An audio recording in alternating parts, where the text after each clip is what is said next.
How's it going, YouTube? This is Grant back with NoCo Scale Auto, coming to you on a Saturday evening, more like a Saturday night. Well, this is my build that I was going to try and do. First, I would like to give a huge shout out to all the people that participated in the 48-hour build probably about 3 weeks ago. This is the build that I was going to do. I'll just admit it, I can't really do a build in 48 hours, so so this is kind of what I had visioned in mind when I wanted to do the build, but I just couldn't, after going over the kit. I know it was only a 78 part kit, or 70, only had like 70 parts. After looking at the kit, it wasn't too bad. This is the kit that I had gotten from a swap meet. Probably about last year, around the same time, I had gotten this kit for $5. It was still sealed. This is it right here. It's the Amigo pack.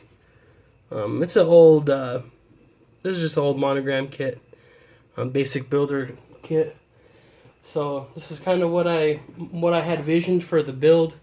I did start it. I was working on it during the 48 hours. I didn't have any updates on it. I was just kind of focused on just trying to have fun and build it, and I kind of just got overwhelmed, and I really didn't get any updates made. Obviously I didn't finish it in the 48 hours. I just finished it this morning, so I'm about a day late and $1 short. About 3 weeks, I'm pretty sure about. But yeah, this is kind of what I got. It's a kind of like a weathered style build, as if the guy had gotten a full steel body 32. And, I ended up lowering the suspension. These wheels and tires are off of the Revell 29 Roadster pickup kit. I ended up painting it some Krylon, this is mostly just all a rattle can job. There's a couple things that I did with scale finishes, just black, and, I did some stuff with that. But anyways, this is kind of what I came up with. I used the kit engine. I do believe it's a small block Chevy. I'm not sure the cubic inch, but it's a small block Chevy. It's got a parts box, intake manifold, parts box carburetor, and air cleaner, which I do believe are all from a 69 Camaro. I put Corvette valve covers on it. I wired it up. I ran a fuel line. I used the front face of the motor to the bell to the generator, and all the pulleys. Those are all from the Revell 55 Chevy step side. It's got the electric fan off of the 32 5-window kit.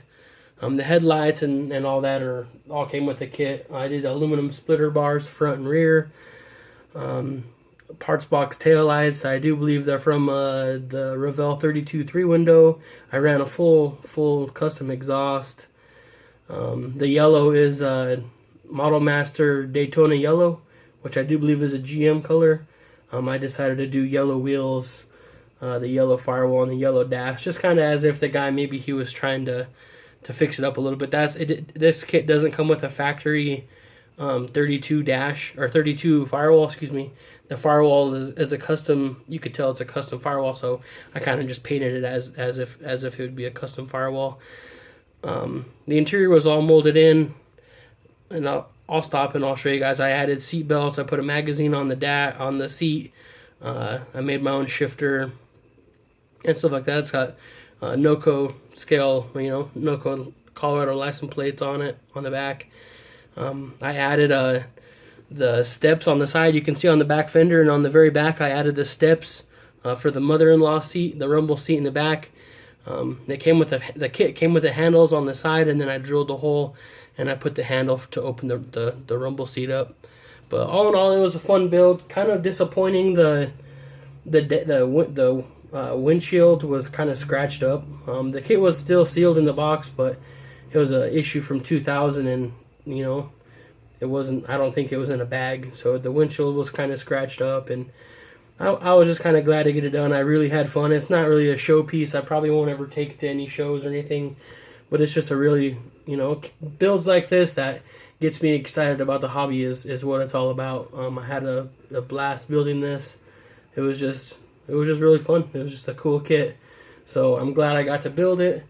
You know, I could never really see myself building the kit. I just bought it because, you know, a brand new model kit for $5 still sealed, you can't go wrong with that. So that's why I had bought the kit. Never really had a vision on ever building it until Modeler. I would like to give a shout out for him for hosting the 48-hour build. Until I saw that, I was like, man, I think I can do it. I can't do it, but I still had fun building it. Hopefully you guys, hopefully you guys like it. It's pretty cool, pretty fun little build. So on to the next one. I may get back on the midget, or I might take a little bit longer break from that one and build something else. I'm kind of in the weathering style mood, so I might build something along those lines, but we'll see. I'll stop right here and you guys can kind of check out the interior a little bit. Sorry about my hand here. Let's put it right here for a second. You guys can kind of check out what I had going on the interior here. Like I said, this kit kind of just is like all molded in. So you can kind of see there I added an aluminum steering column. That steering wheel is from the Revell 29 Roadster kit. So I did that, and I put the seat belt, and you can kind of see where I was talking about the steps for the back for the rumble seat. I added that because I thought that would kind of be a cool detail. So just kind of detailed what was there, what I could do, and just really had a lot of fun with it. I had to add a generator bracket and just really had fun with the build. So that's kind of really it. That's kind of what we did. You guys could check out the bottom here. I kind of weathered it up and ran my own exhaust and stuff like that. So that's kind of it, really. Well, like I said, it was a really fun build. So yeah, that's kind of it. So let me guys know what you think. I should have an update pretty soon on what I'm going to be building next. So this is Grant from Noco Scale Auto. I'm out. Peace.